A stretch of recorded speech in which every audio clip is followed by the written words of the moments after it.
Muy buenas tardes, bienvenidos a una nueva emisión de Prevención TV, en ya nuestra cuarta temporada en el aire. Bueno, hemos empezado siendo cardiólogos todo este ciclo hablando de algo que no sé cómo lo titulabas, sobredosis de factores de riesgo. Sobredosis y factores de riesgo, pero en realidad quédense tranquilos, vamos a invitar a otros colegas, vamos a tener la parte gastroenterológica, vamos a tener la parte oncológica, va a haber oftalmología, vamos a tener cubiertas todas las ramas de las especialidades de la medicina en temas de prevención. Pero nos pareció oportuno arrancar con esto, siendo cardiólogos, porque en realidad la cardiología es una especialidad de prevención. Y sí. Entonces, y tenemos múltiples factores de riesgo de los cuales por ahí un solo programa no nos alcanza. Tal es el caso de la hipertensión arterial, y que nos han quedado pendientes un montón de cosas. Qué sé yo, la hipertensión y el embarazo, la hipertensión del guardapolvo blanco, existe, no existe, cómo estudiarla, las conductas farmacológicas, un medicamento, 2 medicamentos, 3 medicamentos. Bueno, luego de un breve corte vamos a hablar de todo eso. Fernando nos va a ilustrar qué es lo que ocurre con la hipertensión de guardapolvo blanco, la presión es nerviosa, hay tantas cosas para que uno se pregunta y bueno, trataremos de darle respuesta a todas esas inquietudes. Vamos a un breve corte y continuamos con el programa.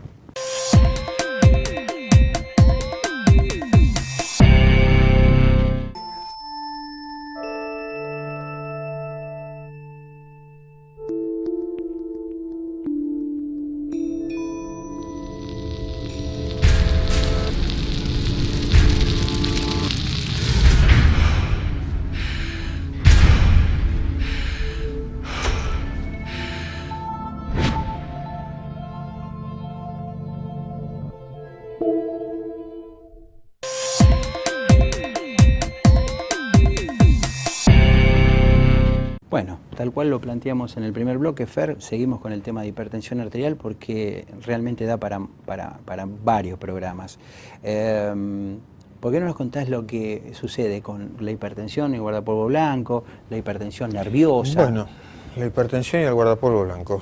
Habrás tenido, todos tenemos, pacientes que llegan al consultorio y te dicen, mi padre era uno de estos, sin ir más lejos, entro al consultorio y siento que la presión me empieza a subir, me siento raro. Y vos le tomás la presión y efectivamente por ahí tiene 16-10, 17-10, y te dicen, pero llego a casa y me toman 12-8.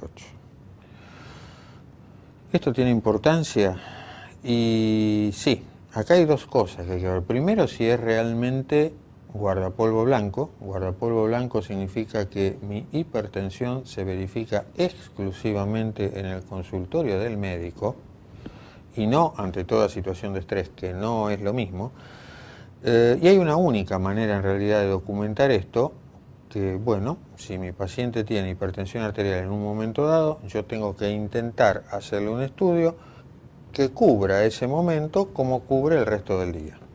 Es la famosa historia de lo que ustedes leen en las órdenes MAPA, monitoreo ambulatorio de presión arterial o presurómetro. Para esto hay una sola excepción. Hay un solo grupo de pacientes que teniendo exclusivamente presión de guardapolvo blanco o hipertensión de guardapolvo blanco, hay que seguirlo de cerca y hasta medicarlo, porque el único grupo donde tienen mal pronóstico es en los diabéticos. En todos los demás pacientes, si solamente se verifica en el consultorio del médico y no se verifica en ningún otro momento, no corresponde medicarlo. Habrá que hacerle otro tipo de estudios, además, en el sentido de decir, bueno, hoy tiene hipertensión en esta situación, ¿qué posibilidad hay que sea hipertenso el día del mañana? Para lo cual, por allí, una prueba de esfuerzo es un buen dato complementario. Fuera de esto, hay otros temas que nos brinda ese mismo monitoreo ambulatorio de presión arterial. Ese monitoreo ambulatorio de presión arterial, si va de vuelta mejor, no. Con este quilombo. Bueno, ese monitoreo ambulatorio de presión arterial nos brinda otra serie de datos que de otra manera es imposible conseguir. Todos ustedes me dirán, por ejemplo, ¿qué? Bueno, Javier ha dicho acá en los primeros programas, lo hemos dicho siempre, hoy consideramos presión normal abajo de 14,9. Vamos modificando ese criterio en el sentido de decir hoy arriba de 13,8 es normal alta o prehipertensión, y como dice Javier, el objetivo es debajo de 12,8. Pero hoy por hoy el estándar dice abajo de 14,9, todavía dice eso. Eso es válido mientras estamos de pie, es válido para la actividad diurna. Pero si uno a su vez se acuesta a dormir, el 14,9 pierde validez. Si uno tuviera 14,9 durmiendo o 13,8, bueno, está hipertenso. Es decir, nos da la pauta además de poder decir en el momento del sueño qué presión debo tener. Allí sí o sí tiene que ser debajo de 12,8. ¿Qué pasa si un hipertenso se encuentra con que la presión de noche está alta? ¿Qué quiere decir eso? Para él, que por allí es un lego en el tema, que no tiene una formación lo suficientemente adecuada, puede decir, bueno, pero tengo 13,9, no es tan grave. No es tan grave a lo mejor, pero desde este lado del mostrador, desde el lado del médico, uno sabe que tiene un hipertenso de manejo difícil. Entonces, si el hipertenso de guardapolvo blanco es estrictamente guardapolvo blanco, me sube exclusivamente en el consultorio del médico y en ninguna otra instancia, eso no requiere medicación, salvo que uno sea diabético. El único método serio de diagnóstico es este, monitoreo ambulatorio de presión arterial, 24 horas, que nos brinda otra serie de información, como por ejemplo la presión que debemos tener durante el sueño, que también es importante. Javier hace una segunda pregunta al principio y es la presión y los nervios, la presión y las situaciones de estrés. En principio, porque es muy común que vengan en el consultorio y digan, mi presión es nerviosa, doctor. La presión en sí o la hipertensión, para ser claro, no es nerviosa. La hipertensión es una condición del cuerpo que el estrés puede elevar. No se olviden que el estrés implica dentro de nuestro cuerpo una descarga muy importante de adrenalina y esa adrenalina va a elevar la presión arterial, tanto en un individuo sano y normotenso como en un hipertenso. El tema es que en el normotenso lo va a elevar dentro de límites normales y dentro del hipertenso o del candidato a la hipertensión arterial se va fuera de todo contexto. También existen esos pacientes que en situación de nervios por ahí tienen 16,10, se tranquilizaron y solitos después tienen 11,7.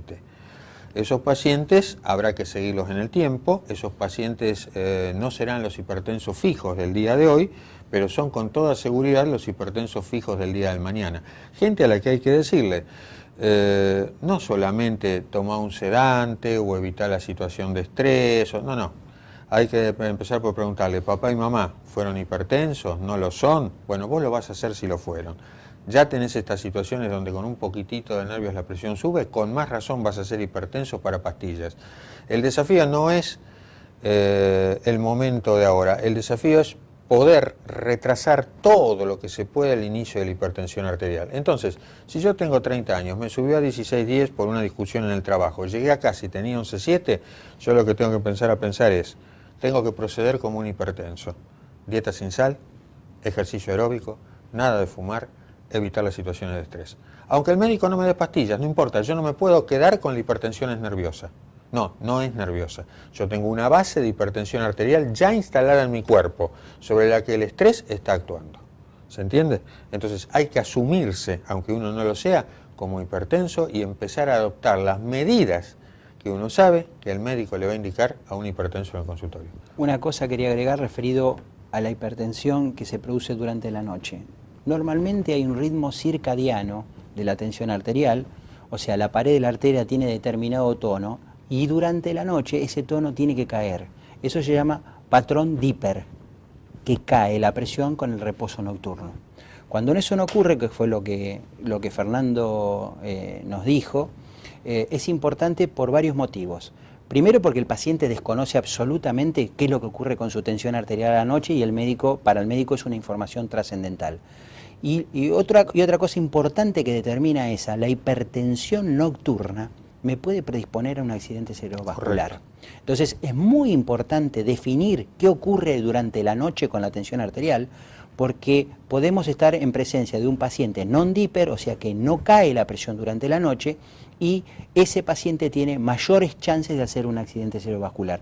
No lo quería dejar pasar porque es un dato importante, la ¿no? mayoría de los ACV y los infartos ocurren a la madrugada. O en la primera hora de la mañana. Exactamente. Correcto. Ocurre por dos motivos, porque la pared de la arteria está con mayor tensión arterial y hay una hipercoagulabilidad de la sangre, lo cual predispone a que se tapen las arterias.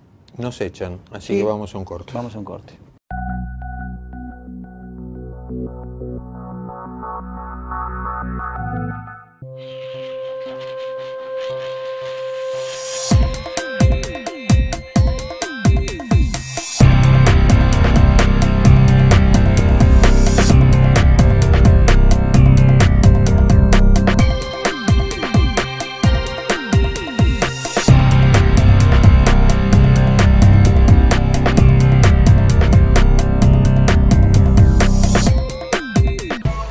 Desde que usted contrata una cobertura médica hasta que comienza a utilizarla, todas las empresas son iguales.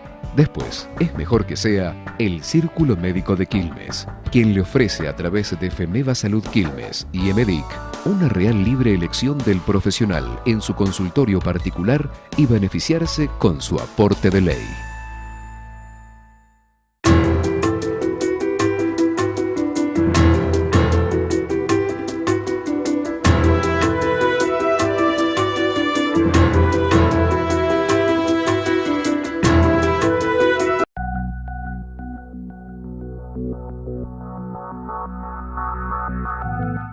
Bueno, me planteaste del embarazo. Sí, por eso. Hay situaciones especiales, como es el embarazo en la mujer, que pueden generarnos hipertensión arterial, o que antes de tomar ya la hipertensión y el embarazo, aquella mujer que es hipertensa previa al embarazo y quiere tener familia, y está con alguna medicación determinada, ¿qué debe hacer? ¿Debe comunicarle a la obstetra su intención de quedar embarazada?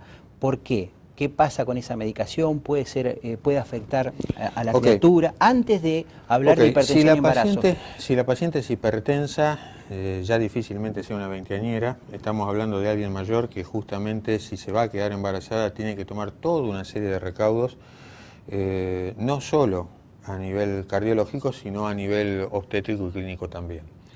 Pero si la paciente es hipertensa, hay una serie de medicaciones probadas por el curso de las décadas, con lo que yo me puedo tratar y asegurarme un buen control de la presión arterial sin que mi hijo nazca con deformidades. De hecho, una de las primeras líneas de tratamiento que uno tiene en un adulto en la hipertensión arterial, no voy a dar la marca comercial, pero sí las drogas, por ejemplo el enalapril y todo ese tipo de drogas, inducen malformaciones muy serias en animales entonces directamente uno como cardiólogo lo tiene prohibido.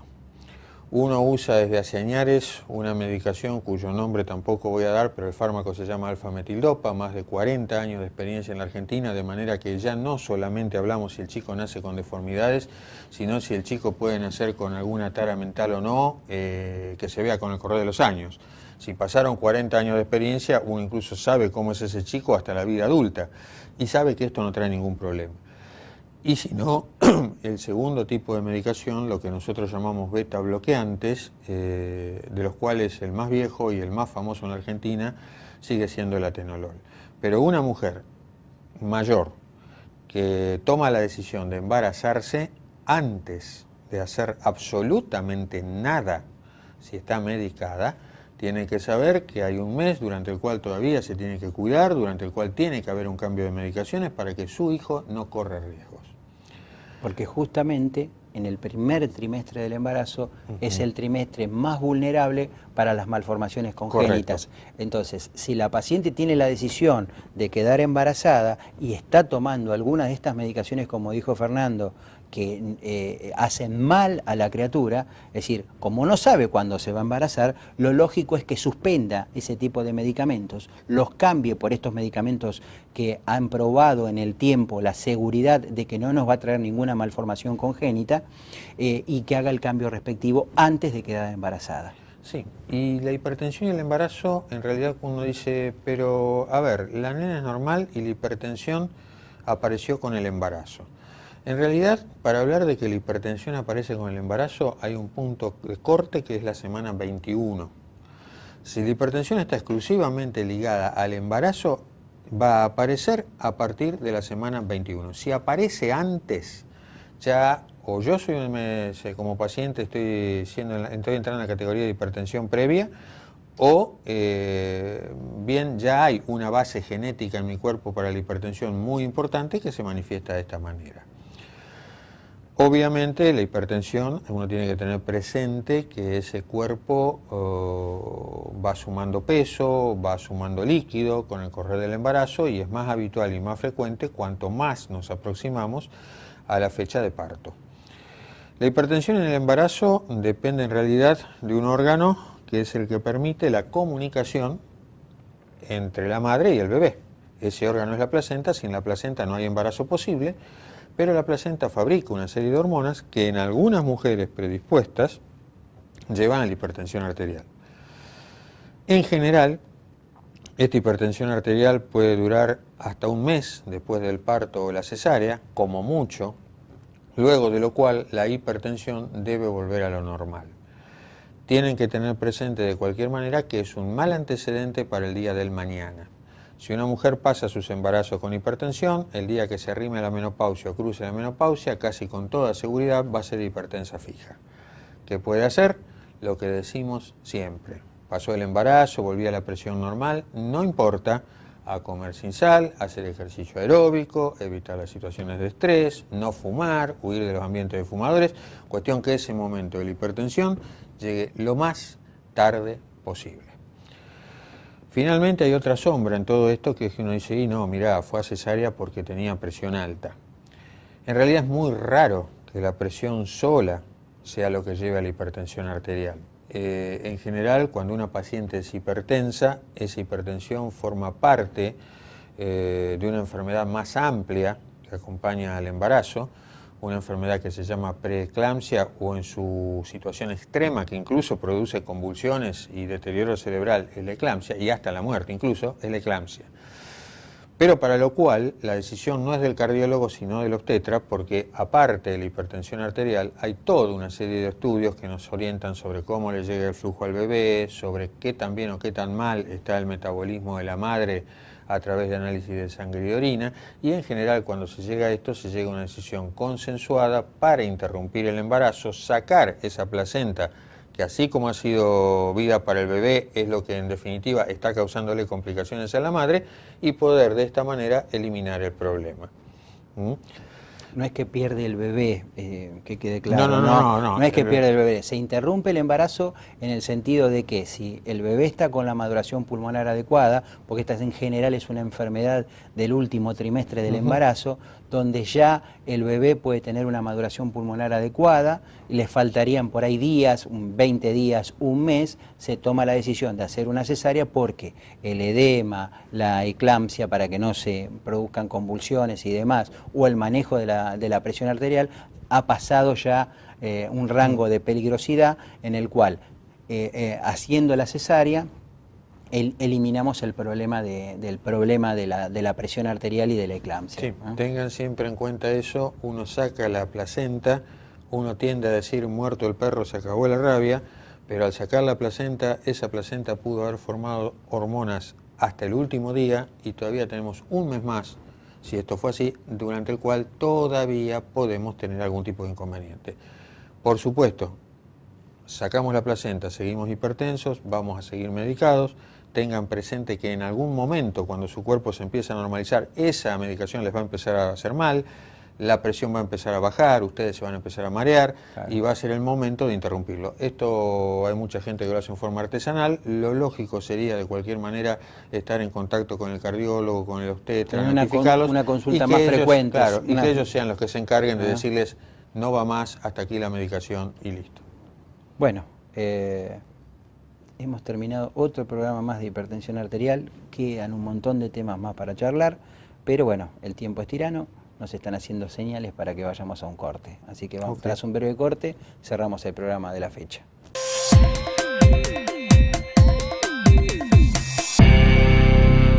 Bueno, esperamos que les haya gustado el programa. Hemos llegado al final del mismo. Hemos hablado apenas de 2 problemas, solamente 2 puntuales de la hipertensión arterial. Hay bastante más para hablar del tema. Nos faltan las emergencias todavía. Faltan las emergencias, faltan la hipertensión y la diabetes, hay unas cuantas cosas para hablar. El punto es que no nos vamos a cansar de repetirlo. De alguna manera, como con los otros factores de riesgo, hoy por hoy la mejor medicina es la preventiva. La mejor inversión, incluso financiera, que uno puede hacer en la medicina es la preventiva.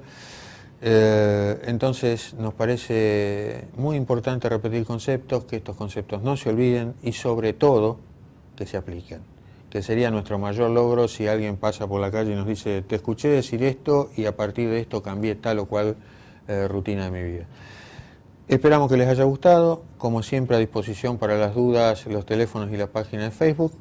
Muy buenas tardes y muchísimas gracias. Recuerden, el objetivo en hipertensión arterial es el 12/8, o como dice Fernando también, la presión menor que nuestro cuerpo tolere. Quiere decir un 10/7 y nosotros estamos bien, es la mejor presión que podemos tener. Pero si uno es hipertenso, el objetivo en el tratamiento es llegar a los 12/8. No se conformen con menos. Hasta el próximo programa.